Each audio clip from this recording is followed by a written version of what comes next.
Hello, my friend, and welcome to Security Insecure, hosted by me, Johnny Seifert. This is the Celebrity Mental Health podcast where I say it's okay to not be okay. And if you have the same match as me, whether you're watching or listening, leave a 5-star rating, click the subscribe button, and leave a review. And let's keep spreading the word. It's okay to not be okay. Now, let me tell you about my guest today.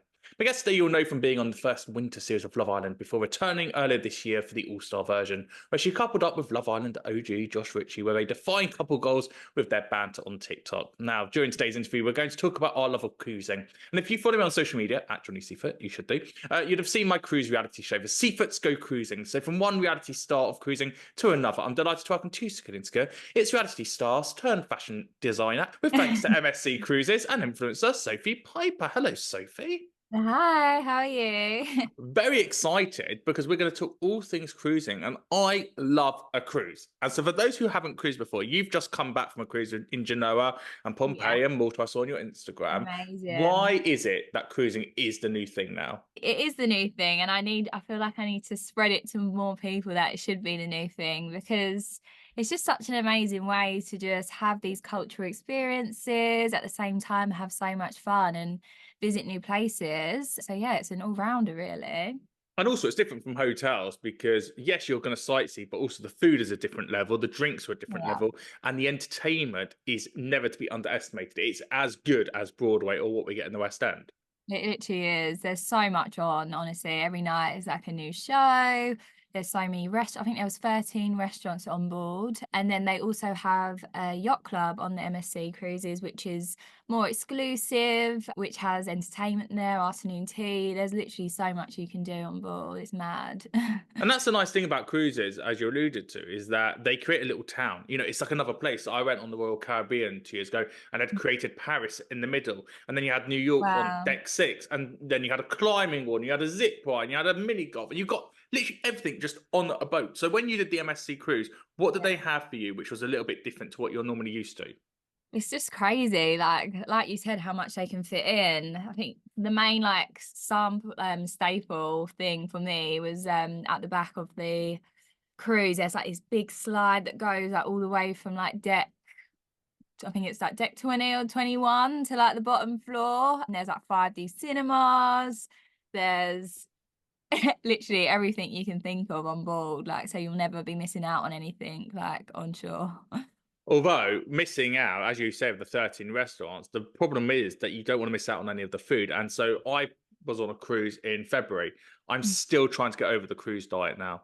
It's still not worked because I ate I so know. much. There's so much food there to have. I just think it's literally like wake up, breakfast, how many breakfasts you want, how many lunches you want, drink, ice cream. Like there's so much to choose from. And then also where you're sunbathing, you have like pizza stores and burger stores. And so I you've know. got that smell wafting. You're, oh, I may as well just have a slice. It doesn't count. It doesn't count. I know. I rolled off that cruise, that's for sure. And especially when you're stopping off at all these places as well, you want to like try food in the local area. So that's like more on top. And it's yeah. I mean, it's very indulgent. Let's say the least. Where we were staying, because we was in the yacht club as well, we had our own personal butler. I didn't want to leave him. He was just the most attentive person ever. He was so lovely. But yeah, it's nice to build like the connections as well with the staff on board. So when Josh stays over with you, you're like, right, this is what I've had in the yacht club. This is now what you need to do. This You need is to what you serve me. need to deliver now because I can't expect anything less. Well, look, that's MSC Cruises. We'll come back to them in a little bit, but let's talk a little bit about you. Let's talk about Sophie Piper because we've obviously seen you on 2 series of Love Island, and obviously we know everything that happened with Rochelle and Kem, and I'm not interested in that. I'm interested in you and your story. So I feel like we've not actually had a chance to get to know you as just Sophie Piper. It's always Sophie Piper, Rochelle's sister. She found at 18, etc. So let's go back to the beginning and talk about you. Who were you growing up? What was your childhood like for you? Yeah, I had a good childhood. I mean, it was just like school, friends, sports. Yeah, I had a good upbringing for sure. And who were you in school? So if we looked at your year group, where did you fit in there? I feel like I was a bit of a class clown, to be honest with you. But at the same time, I feel like I was just a bit in myself, still finding myself. And yeah, like I said, I just love sports. So all of my friends would be just chilling at lunch. I'd be doing athletics, I'd be doing netball, shot put. All the lot. Why? Where did that come from? Why? Because that's very, definitive. Normally, you'd go, "Oh, I'm going to go and do female football," but to go and do the athletic sports, obviously, we have the Olympics, but apart from that, we don't really ever see shot put anywhere. So, why did you get attracted to that way of life? I'm not really sure. I feel like as a young kid, I've always just been sporty and just love an activity. So I feel like when you're in school and these things get presented to you, it's just naturally you just go and yeah, do it. And I really enjoyed it, to be honest. Well, it's interesting because I think if you look now, the resilience you had in sport, what you're doing now with, for example, Asda, with your fashion brand and being a fashion designer and the back and forth there, there's a lot of transferable skills from doing those type of sports, of that back and forth and that practice and whatnot. How are Yeah. you finding being a fashion designer now? I mean, I wouldn't go as far as saying designer. Being a part of that collection for George was obviously amazing opportunity. And yeah, just working within the industry, I love working with all these different brands. I've just kind of gone into like everything's worked out how I would have wanted it to work. So I'm just really enjoying it at the moment.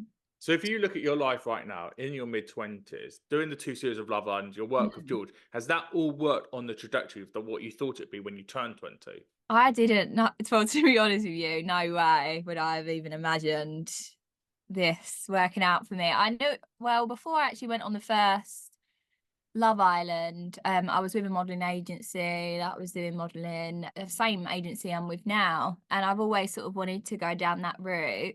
Being asked to do Love Island, obviously it's a one in a lifetime experience, let alone being asked to do it twice. So it is very crazy. So yeah, I'm very thankful. So going back to Love Island, why did you want to do it? Obviously, like you said, you were in the modelling world, you were around a lot of people who are kind of like that in the influencer world already. Why for you did you think, right, I want to do Love Island as my next career move?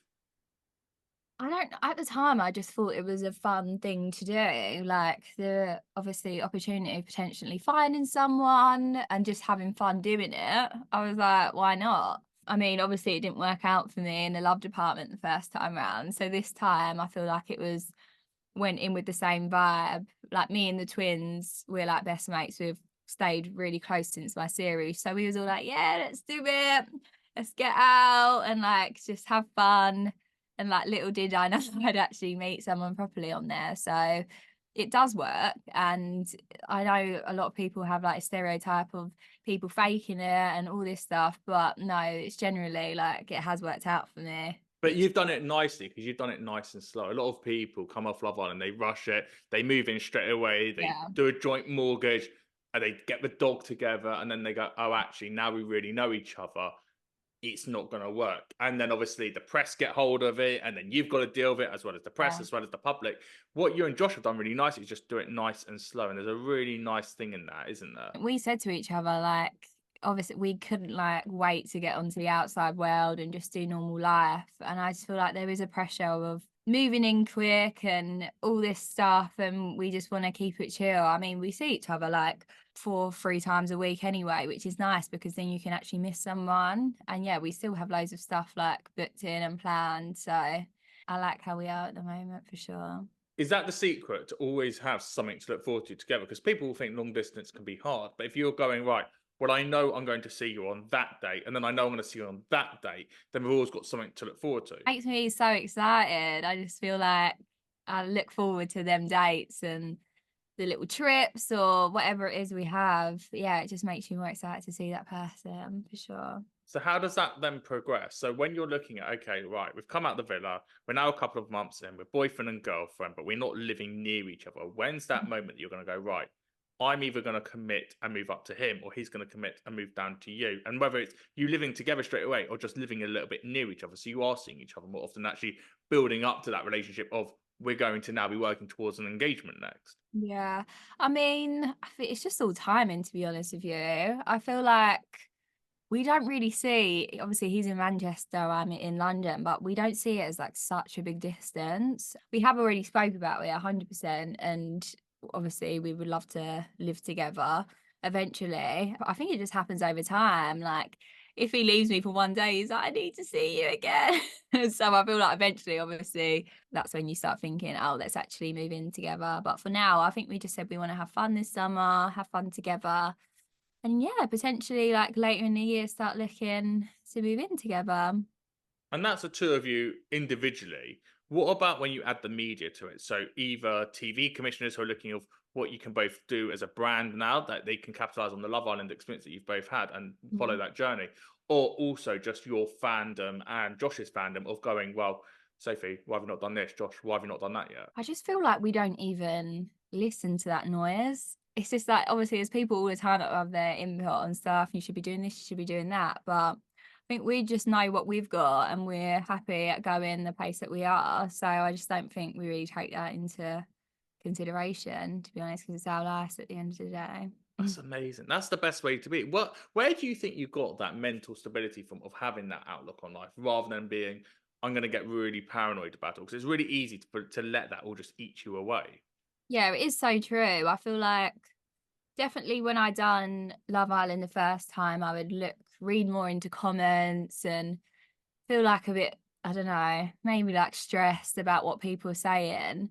Now I feel like over the years I've definitely got stronger to that. And I'm just like, I just imagine like me, like you, like we never sit there and type something negative just Hmm. about someone. So I feel like you've got to be some sort of person to do that. So that's why I'm just not interested at all.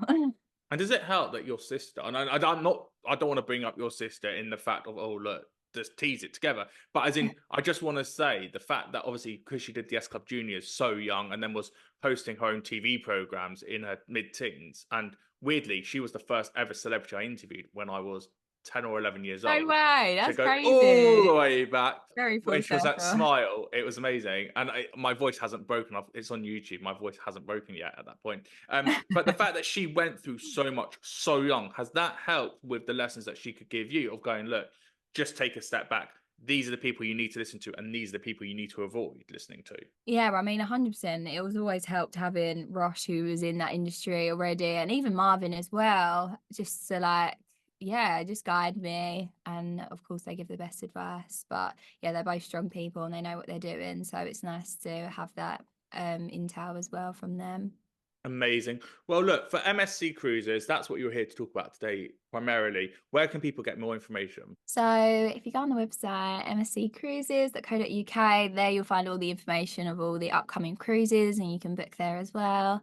And they're on social media on Instagram and TikTok, just MSC Cruises. But yeah, there's a lot of lovely content going on there and on my page soon. So you'll be able to see what a day in the life looks like on the cruise. Well, day in the life is usually you wake up, you eat, you lie down, you eat, you lie down a bit more, you eat, you lie down a bit more, and then you eat again. And then you do an excursion. And then oh, sorry, and then the excursion. Well, the excursions are interesting because when you're doing an excursion for a cruise, you can either just go off, and what I like to do is just walk around the local area because you get a Mm, really nice port. There's lots of nice little shops there and music, and everyone's really welcoming. Or yeah. you can actually physically go off. So if you go, for example, somewhere like Italy, and you're in Pisa or Florence or Venice, you're going to want to go to museums and certain things. Um, But also, that's that weird thing of going, well, when do I get back on the boat for my next meal? Because am I going to take off a roll, or am I going to buy a pizza locally, or am I coming back for lunch because I've paid for it effectively? I know, I know. It's always a struggle. To be fair, I've like a couple times we just done our own thing, like strolled into the towns, like you said, and it is nice, like just doing that off your own back. But then when you have an actual excursion booked in, I feel like you get to actually see that more cultural stuff. When we was in Naples and we went to Pompeii, like that was really nice seeing like all the ruins and stuff. And you can't really just walk off and do that off your own back. So when you actually have stuff like that planned, it is good. And then you can And look forward to getting on the ship and eating again. and also when the ships stay over, because sometimes it's day cruises and other times you're at sea, but there's sometimes that you can stay over. It's really nice in the evening just to get off the boat at like 8:30, 9 p.m. and just go and walk through the town when it's all dark and lit up and actually Yeah. experience that as well. And so you've got the two experiences of daytime and nighttime, and it's something that you don't take for granted because in a hotel, you're only ever seeing one place, whereas on a cruise, you're moving all the time. Yeah, that's true. That's true, definitely. I mean, we didn't actually have any nighttime stops this cruise. I did go on a cruise before and I know the nighttime vibes. It's nice to see both for sure. Absolutely. Well, Sophie Piper, I can't thank you enough for coming on So Good and Good. If you enjoyed today's episode, leave a 5-star rating and review, click that subscribe button, and let's keep spreading the word. It's okay to not be okay. My absolute thanks to MSC Cruises for setting up this interview alongside Broadcast Revolution. Go and check them out on social media. And if you want to find me on social media, on Instagram at Johnny Seifert, at Good and Good Podcast, on TikTok at Johnny Seifert92, and on X at Johnny Seifert. Where can people find you, Sophie, on social media? On Instagram, Sophie Piper _ and the same on TikTok as well. Amazing. Well, thank you so much for listening or watching. Until next time, I'm Johnny Seifert. Thank you and goodbye.